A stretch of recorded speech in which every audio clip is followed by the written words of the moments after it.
ici Mélissa, bienvenue à ce Facebook Live jour 4 du calendrier de l'Avent de Migraine Québec.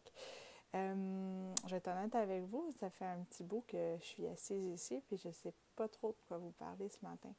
Alors, je vais vous parler en fait de l'authenticité, de prendre soin de soi vraiment, qu'est-ce que ça veut dire. Je vous ai expliqué, je pense lundi, que j'étais vraiment fatiguée, puis j'ai comme pris soin de moi là, dans la journée, mais pas...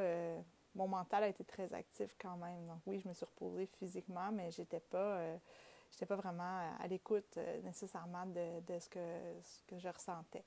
Euh, Aujourd'hui, je suis vraiment fatiguée, vraiment, vraiment beaucoup. Et j'ai une activité cet après-midi à l'école de mon garçon à laquelle je tiens énormément. Donc, ce matin, je vais vraiment prendre du temps pour me reposer. Je vais prendre du temps pour méditer, pour revenir à ce qui est important pour moi, puis écouter ce que mon corps essaie de me dire. Je me rends compte que quand j'ai un petit élan d'énergie, j'ai tendance à beaucoup surfer là-dessus.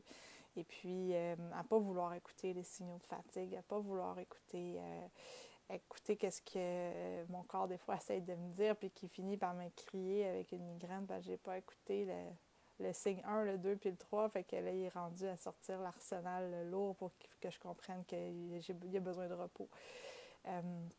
Donc aujourd'hui, c'est ça que je vais essayer de faire ce matin. Je suis encore en pyjama. J'ai pas pris mon café.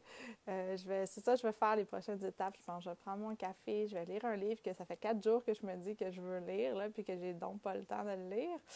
Je vais le prendre ce matin, ce temps-là, parce que je pense que c'est ça qui va finir par me redonner de l'énergie. On a l'impression des fois que quand on s'arrête puis qu'on se repose, on repartira plus jamais. Surtout quand on est habitué de travailler avec la douleur, on peut avoir des genres de petits up and down, tu sais, genre je vais bien, whoop, je crash, je vais bien, whoop, je crash. Puis ça, c'est un cycle assez classique en douleur chronique qu'on m'a beaucoup enseigné, moi, en physiothérapie puis en ergothérapie. Moi, je suis beaucoup dans ce cycle-là, donc je monte, puis je redescends, puis je monte, puis je redescends, puis on vise à être le plus stable possible. Mais la stabilité, moi, je sais que souvent, je l'associe, la fatigue, la stabilité, à la douleur puis à la déprime, alors que parfois, c'est simplement le calme. Donc, c'est ça que j'essaie de réapprivoiser en ce moment, qu'on peut être fatigué, mais qu'on peut être dans le calme et dans le cocooning puis le ressenti et c'est pas nécessairement péjoratif. Donc, voilà, alors c'est ce que je vous souhaite aujourd'hui, de prendre vraiment soin de vous, d'écouter vraiment ce que votre corps veut vous dire. Et je vais terminer là-dessus, puis je vais aller me faire mon café. Bonne journée.